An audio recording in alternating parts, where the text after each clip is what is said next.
and tell us a little bit about your company. So you go first. Okay, hello. Thank you guys for being here. I really value your time. You could be lots of other places, so thank you. My name is Brandon. I am founder and CEO of Babu Toothbrushes. Started in December of 2017, so we're a little over a year running now. I just did my taxes, so I found out that I donated 90% of my profits to taxes last year. My biggest mentor is Paul Mitchell, and I love this company not only because of the branding, but because of what it represents. He runs over 144 nonprofits right now, and he is year-round giving back to all, something that I hold very, very sacred to me. And I met him this last year at Burning Man, and we had a great discussion on it. So I met him and told him about my product, and we had this, he connected me with his son, who's also doing a lot of things in their company right now. So why I started with toothbrushes is I had a lot of different people starting companies, and I was involved with Blake and Tom's Shoes, and Greg with Alternative Apparel, and Juice Served Here, and my friend Matthew, who's doing Late Sunday Afternoon on Lincoln, and all companies that are giving back. And I wanted to have something where there wasn't a single person on this planet that I couldn't connect to. And when toothbrushes popped up, it really hit me on how important it was. Not just for hygiene, because it all starts with what we consider healthy. You take that and you put it inside you, or you give it to a friend or a family member, and you take this product and it becomes a huge representative of who you are and how you actually represented in this planet. And so essentially it's not just a toothbrush, it's actually a great reminder, hopefully twice a day for people who are brushing twice, to think about the conscious choices that they're making and how they affect people and the planet that we're living on. Because you have 5 minutes to stare at yourself in a mirror and do something great for yourself. And you also have an opportunity to think to yourself, what am I going to do today? And how is that going to affect other people on this planet? And at the end of the day, you can think to yourself, what did I actually do? What choices did I make? How many plastic bags did I say, no, I don't need that, I can carry it to my car? So that's why I chose toothbrushes. Great. Hi guys, it's so great to have folks here that are excited about making better choices when it comes to fashion and sustainability, and to be among this panel. And thanks, Danielle, for organizing this event. Thank you. My name is Josh, and I'm one of the co-founders of Canopy, and we're trying to revolutionize personalization mashed with interchangeability through apparel. And the hat I'm wearing is our flagship initial product, which is fully interchangeable. So it's also made of recycled materials. And the goal here is simply to give people a chance to take a minimalist approach, but still do something fun and personal, and express their passions through our modular patch system.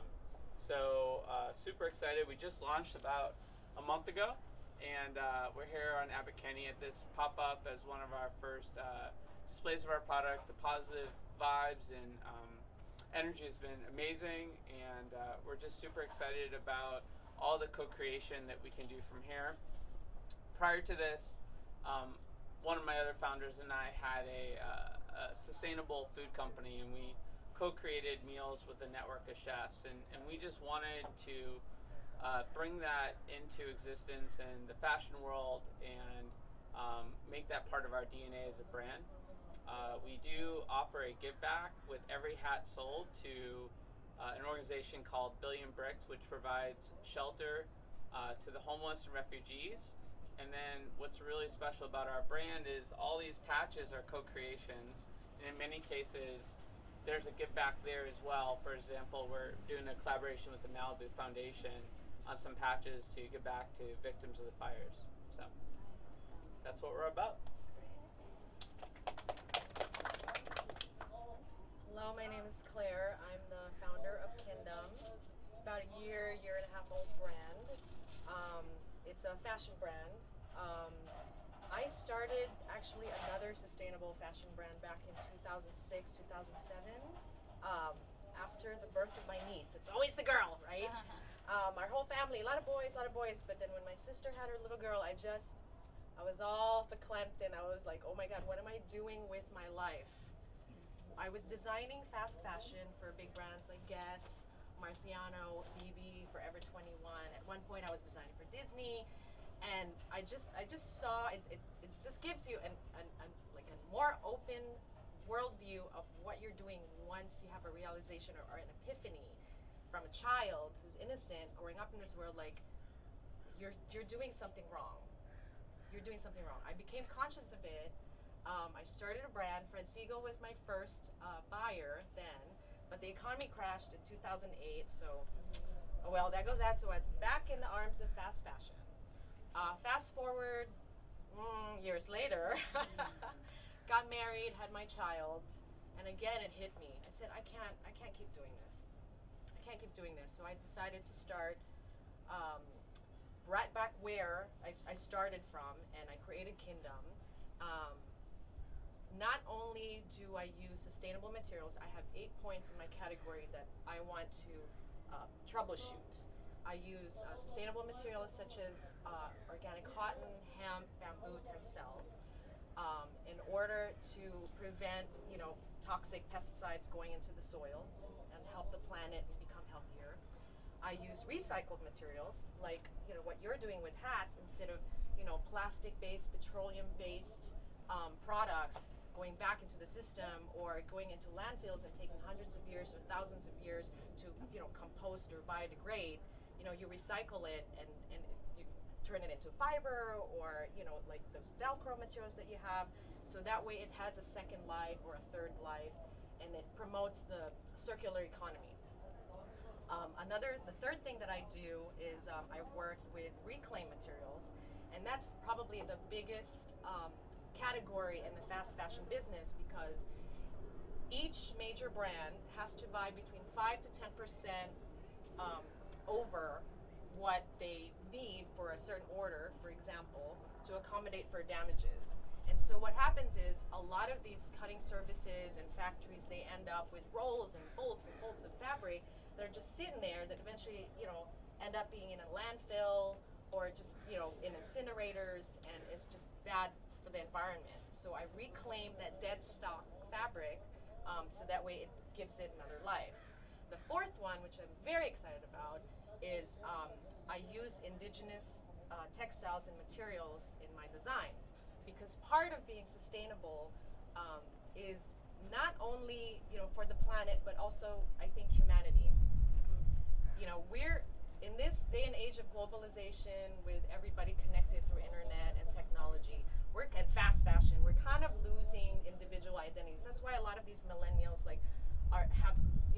they turn to things that are like different or special. They go to thrift shops because they don't want to look the same. When we lose our identity as humanity because we're mass producing everything, we kind of forget about our inspiration, where it started from, these indigenous peoples that sit there and hand weave 10 meters in 6 months. So not only are we perpetuating the art, we're perpetuating the culture and keeping them alive, so that way they don't disappear, because the next generation, they've told me, they're going to the cities to get jobs, because otherwise they're in poverty. You know what I mean? So the fifth issue that I'm trying to tackle, besides the materials in the products, is always also the packaging. Recycled tags.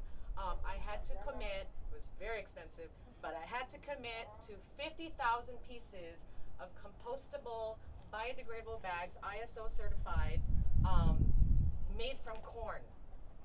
Wow. Yes, so that way, it's not, every single thing in the garment business, after being in it for 30 years almost now, gets individually packaged to prevent damages from happening, whether it's fast fashion or luxury brands like Gucci or whatever. Everything is individually packed in plastic bags. I didn't want to do that. I look at my daughter, I don't want to do that. So I have these compostable plastic bags that I use. So there's more, but I try to tackle all of the sustainable points in the brand, so that way everything, as much as I can, is a lot healthier for the planet, for the people, for the rest of us, so we can perpetuate and preserve everything. tell us, how did you get into fashion or your industry, and when did you start your line or your brand? You know, at the end of the day, like I love hats. I own too many of them, and I wanted to try something new, as did my co-founder, and we wanted to figure out a fun way to leave a smaller environmental footprint if we were gonna get into the fashion world and do something different. And so we came up with this concept, and we weren't sure about it, but through many iterations and a whole lot of sourcing conversations, we decided it might be possible.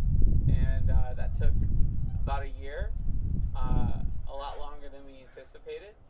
And then we came up with our prototype, and we're lean startup guys, so we hit the streets, we showed people, and the response was off the charts positive, and we decided to go full throttle and create a brand, and that's how Canopy started. And for us, hats is just the beginning.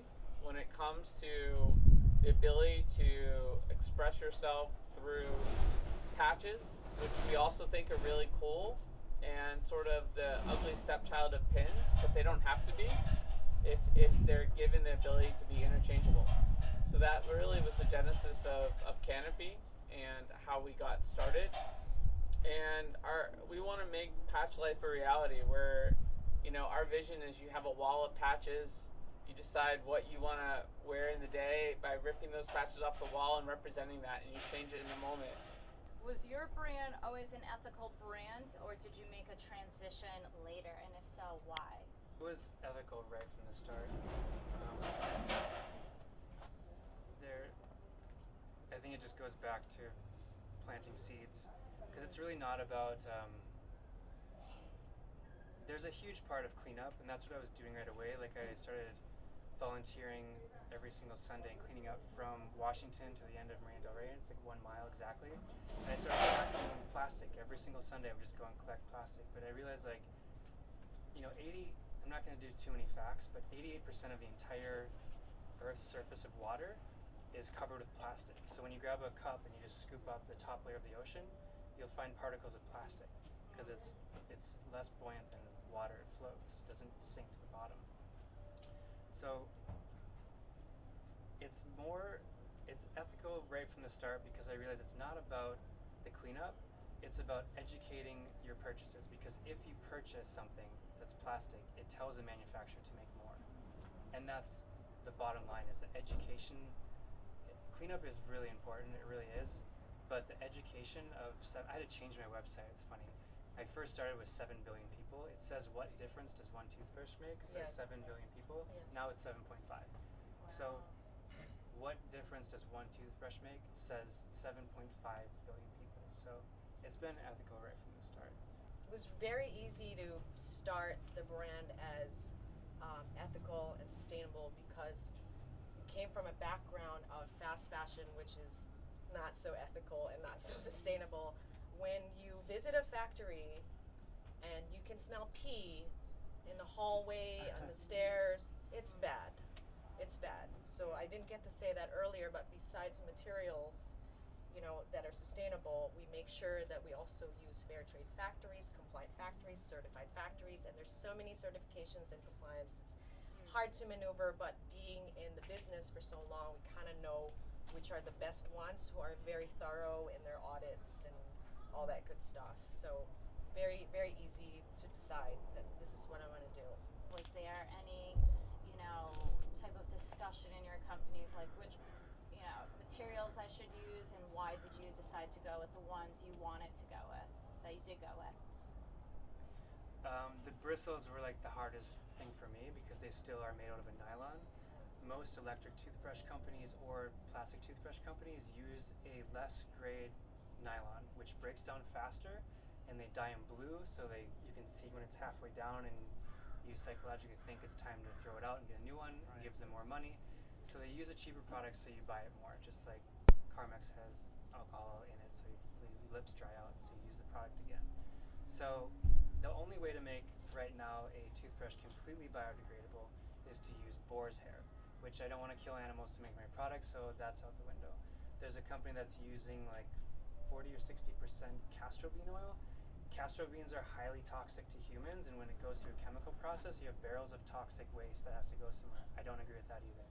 So right now I'm still using nylon until we come up with a more sustainable product. In my opinion, it's going to be mycelium, which is a mushroom. But bristles were the hardest thing for me because I sell on Amazon, and everybody loves to have their opinion.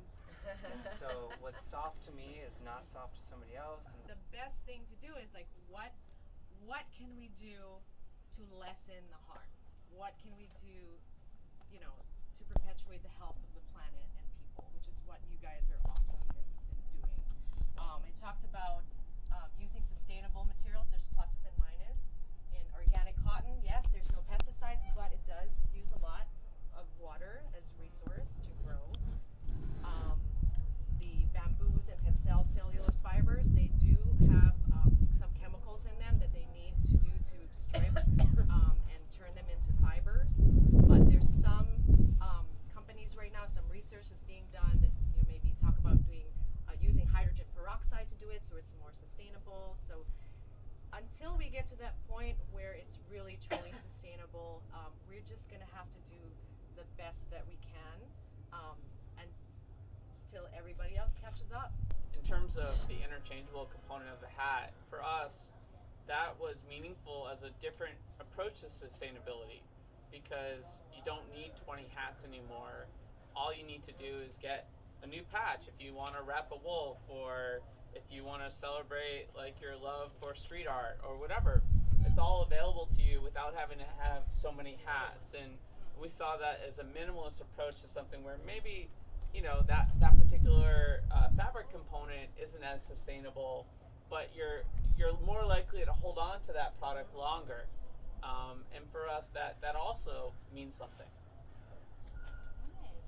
So now, I know you talked about the materials, but how about dyeing the materials? Now, as a sustainable company, have you faced any challenges with which colors you can use, and so you're not using so many chemicals? Mine would go to just branding. So there's lots of different styles and colors of brush I could use, but I really just want to stick to. There's three. There's a white one that's normal nylon without dyes to it. There's a black one that's actually soaked in activated charcoal, which is just a fancy word for porous charcoal, which traps and brings different poisons, toxins, and chemicals through your system naturally. The third one is just going to be a straight bamboo with actually bamboo bristles for children, and it is extra soft. But it's more for children, and there's no chemicals involved at all. But the brush will only last on an adult for about 2 weeks because that's what the first toothbrush was ever made out of, was bamboo with bamboo bristles. So I'm going to go back to the source as possible, and even if they have to use them and throw them away in 2 weeks, it's fine because more grows every single day. Our products, we want them to be as non-toxic as possible, and there's definitely challenges in the dyeing world, and we're still figuring out the right balance there in terms of what colors we use and what we can do there. And so we're really leaning in and studying that and figuring out what makes sense. For us, the color we chose, black, to start, was a neutral canvas for patches, and and also it doesn't get as dirty, so you're not as likely to have to get a new hat as soon as like a white hat per se. We do see the opportunity to evolve into other colors, and that may or may not require dyes, and we're approaching that very methodically and carefully to make sure that we can make the best choices possible for everyone. Awesome. Thank you. I'm echoing what you said because right now, again, the technology is not quite par yet with what we need to be as far as dyeing. But the good news is, with working with recycled and reclaimed fabrics, we're not adding to the dye process. It's done, it's printed, it's already dyed. That's less pollution for a brand like mine, to put into the environment. I don't want to add, I want to subtract. That's the whole point. We want to subtract. So with reclaimed and recycled materials, no dyes, nothing involved. The second thing is, as we speak, I'm so excited. We're collaborating with a company who uses vegetable dyes and natural indigo on natural fabrics. So we're going to be working with them with that on colors. But here's the thing: if you told me that, okay, this is made from vegetable dye, but it's going to fade, my old buyers in the fast fashion world would say, oh, not acceptable, cancel the order, done, you know?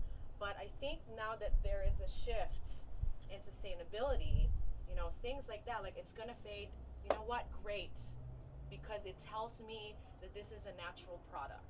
This goes back to the earth and it doesn't harm anything or anyone or any living thing. So we're very excited about that, so we're working on that for the next collection. Nice. Awesome. Yeah. It's all about the branding, the spin that you put on it. Exactly. And that's Yeah. how people will Now receive it positively. it's value added, yeah. you know? Yeah. Yeah. I like to see things as like the animal kingdom. So there's no trash, there's no waste in the animal kingdom. And so when you can take a product that naturally exists, you know, bamboo is a great source. It doesn't need any pesticides. There's no chemicals involved at all. You grab it, you cut it, you put it through a machine, you make it, and you throw it back in the earth. And my toothbrushes in 2 years are dust. There's the pre-consumer waste. Post-consumer waste is prolific. Over one garbage truck of post-consumer fabrics gets dumped every minute. Yep.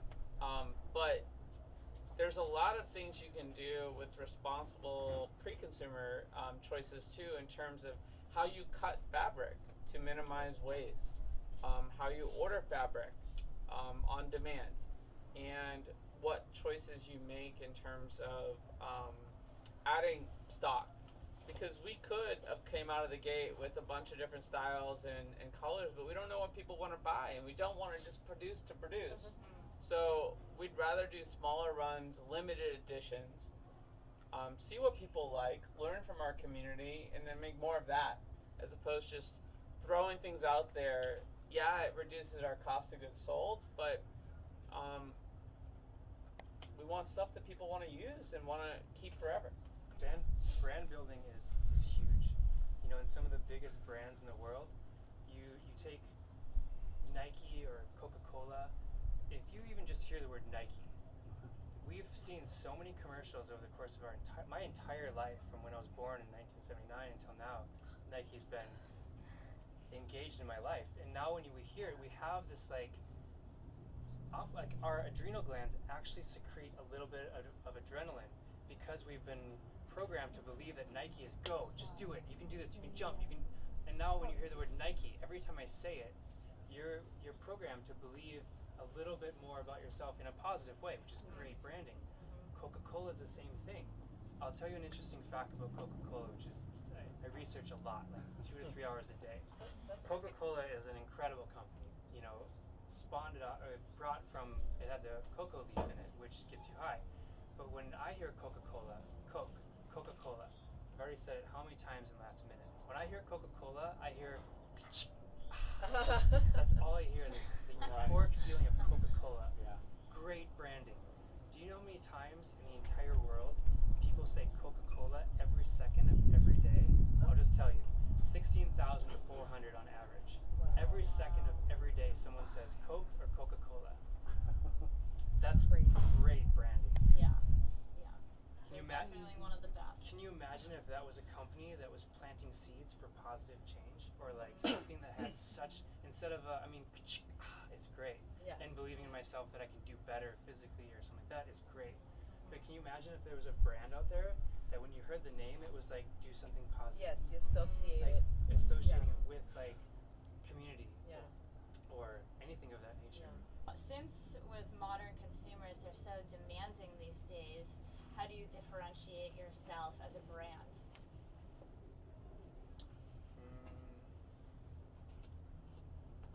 It's kind of difficult to answer, because it really goes back to like, what does the brand represent, and who am I trying to get on board? And I'm not really trying to get people on board. I'm just trying to plant seeds. And sometime in their life, hopefully, the right person comes along that waters that seed and something grows where they're like, this might be a better choice. So for me, I don't need anyone to jump on board right now. I would be more happy if most of the population just had the seed inside them than actually had my product. Cool. It's a two-part answer for me. The first is coming from the fast fashion background. It's easy to point this area. This needs to be more sustainable. This fabric needs to be sustainable. This factory needs to be, ethical.